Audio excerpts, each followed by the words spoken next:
তো দেখো আজকে দুপুরবেলার ভাত খেতে ইচ্ছা করছে না, ওই জন্য ম্যাগি করছি। এই যে ম্যাগিটা এখন সিদ্ধ বসিয়ে দিয়েছি। আজকে একটু অন্যভাবে করার চেষ্টা করছি, দেখি তোমাদের সাথে শেয়ার করবো, তোমরা দেখো।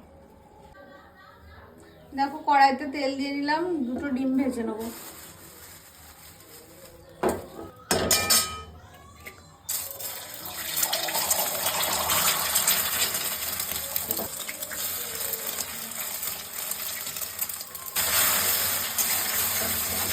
তো দেখো এই ডিমটা ভেজে নিয়েছি, দুটো ডিম। এবার কড়াইতে আরেকটু তেল দিয়ে নেবো। ম্যাগিতে দেওয়ার জন্য আমি কেটে নিয়েছি এখানে পেঁয়াজ কুচি, লঙ্কা কুচি আর টমেটো কুচি। তোমরা আদা অনেক সবজিও দিতে পারো, আজকে সেরকম কিছু সবজি ছিল না বলে এই তিনটেই দিয়েছি। তো আগে তেলের মধ্যে পেঁয়াজটা দিয়ে ভেজে নেবো, ভাজতে হবে। ভাজা হয়ে গেলে তারপরে লঙ্কা টমেটোটা দিতে হবে।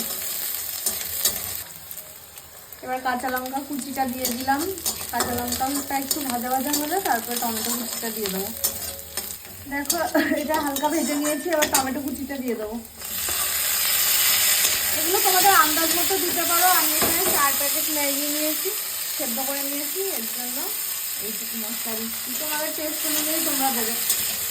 দেখো এটা ভাজা ভাজা হয়ে গেছে, এখন ম্যাগিগুলো দিয়ে দেবো, অল্প অল্প করে মেশাবো।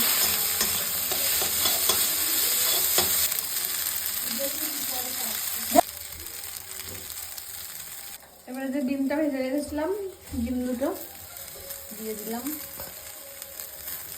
ম্যাগি মশলা যেটা প্যাকেটের মধ্যে ছিল ওটাকেও দিয়ে দিচ্ছি। আমরা একটু মশলা বেশি ভালোবাসি, ওই জন্য 4 প্যাকেটই দিয়ে দেবো। যেহেতু অনেকটা টমেটো দিয়েছি, তো এখন অল্প করে একটু সস দিয়ে দিলাম।